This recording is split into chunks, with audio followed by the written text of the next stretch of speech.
Bismillahirrahmanirrahim. Dengan menyebut nama Allah yang Maha Pengasih lagi Maha Penyayang.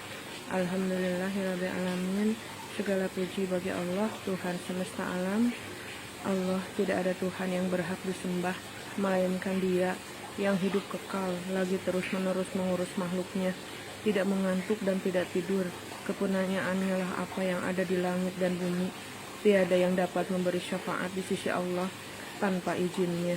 Allah mengetahui apa-apa yang di hadapan mereka dan di belakang mereka, dan mereka tidak mengetahui apa-apa dari ilmu Allah melainkan apa yang dikehendakinya. Kursi Allah meliputi langit dan bumi, dan Allah tidak merasa berat memelihara keduanya, dan Allah maha tinggi lagi maha besar. Allahumma sholli ala sayyidina Rasulullah sallallahu alaihi wasallam.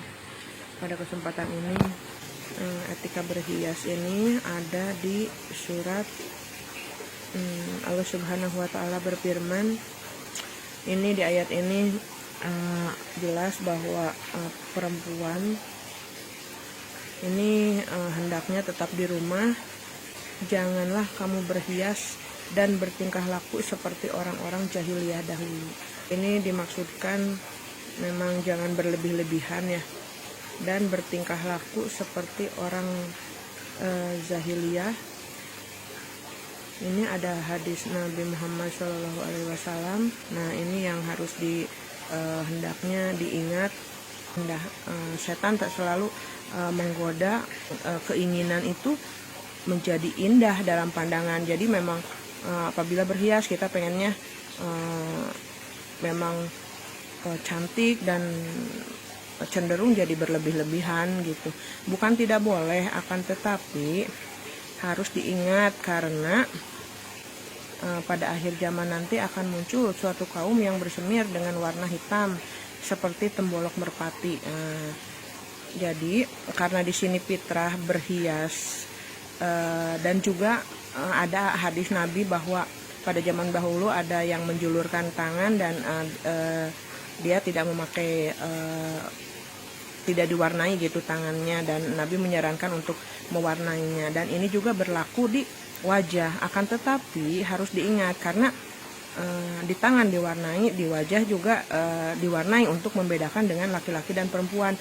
Kalau laki-laki itu berjanggut, kalau wanita berhias. Akan tetapi jangan sampai semuanya jadi pakai eyeshadow, pakai bibir diwarnain, istilahnya jadi memang berlebih.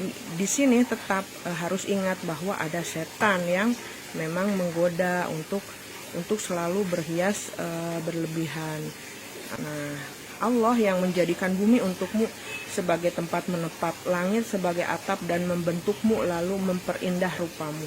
Istilahnya ini membentuk badan dan juga memperindah rupa, bahwa memang Allah menciptakan manusia wanita sedemikian rupa supaya memang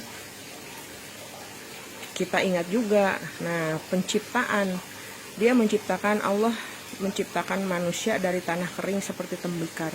Kalau tembikar itu oleh pengrajin itu jadi seperti alat keramik gitu ya, memang jadi dari lumpur dibuat, terus ujung-ujungnya hasil akhirnya jadi porselen.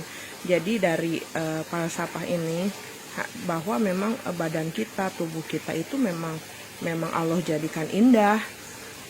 Yang pertamanya memang harus dijaga, dan yang keduanya balik lagi ke fitrah. Nah, balik lagi ke fitrah, apa sih sebetulnya yang berhias yang diperbolehkan? Ada kok sekarang banyak serum yang memang ada warnanya sedikit dan juga sekaligus melembabkan bibir, dan ada vitamin bibir gitu. Itu yang jadi sekalian kita juga memang menjaga supaya memang kita tidak berlebih-lebihan ya. Terus pensil alis, memakai pensil alis apabila melihat hadis yang ini bahwa tembolok itu sifatnya itu adalah tebal.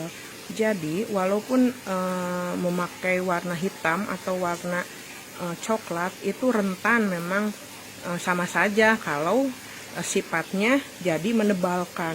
Akan tetapi kalau hanya mengarsir di sini istilahnya masih di batas alis, misalkan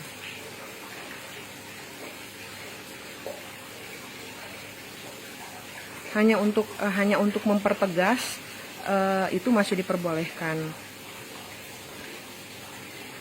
Terus memakai eyeliner silahkan saja, karena memang ada hadis nabinya ya untuk mempertegas garis mata. Akan tetapi garis mata ini jangan sampai memang berlebihan, jadi ujungnya jadi dibentuk jadi lentik gitu, jadi apa ya, ada kan yang memang ujungnya misalkan ini nih jadi apa, jadi ada, itu yang nggak boleh. Terus kalau misalkan pakai eyeliner juga jangan tebal sampai sini, sampai cukup garis mata saja ya. Nah, terus kalau pakai maskara itu maskara yang ada bulu, ada eyelash extension, itu tidak boleh ya, kalau itu jelas menyambung rambut. Lalu maskara yang memang ada bulunya yang jadi panjang itu juga tidak boleh.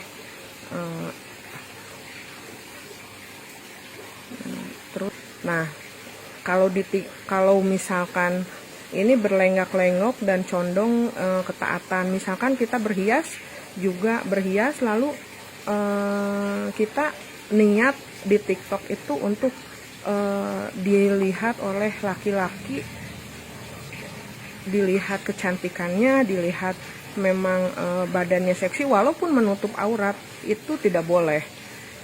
Ini balik lagi bahwa niat itu harus benar-benar diperhatikan, karena terpeleset niat itu bahaya sekali, karena ini banyak siksa ancaman yang memang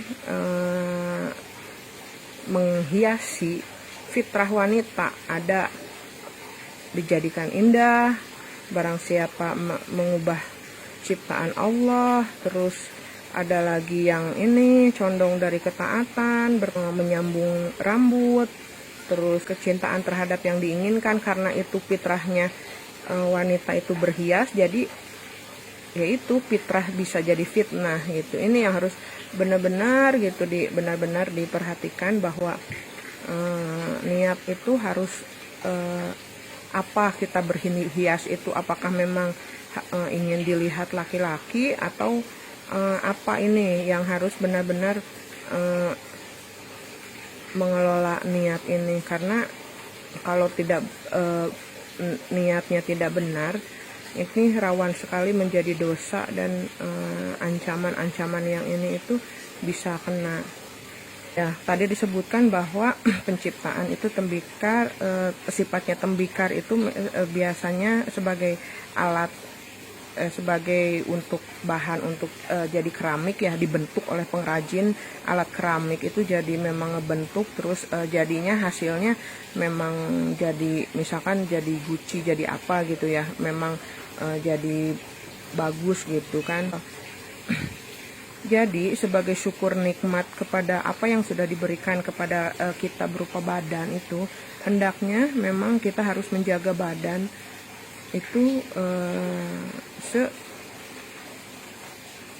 sebaik mungkin gitu. Jadi jangan hanya fokusnya untuk berhias aja gitu, akan tetapi kita lupa ibadah yang lainnya. Itu ada banyak yang bisa kita perhatikan selain memang hanya untuk tampilan luar. Seperti yang Allah sebutkan bahwa perhiasan itu memang nikmat gitu, akan tetapi sebaik-baiknya manusia akan diuji dengan kebaikan dan keburukan, dan pakaian takwa atau perhiasan takwa itu adalah yang sebaik-baiknya di pandangan Allah.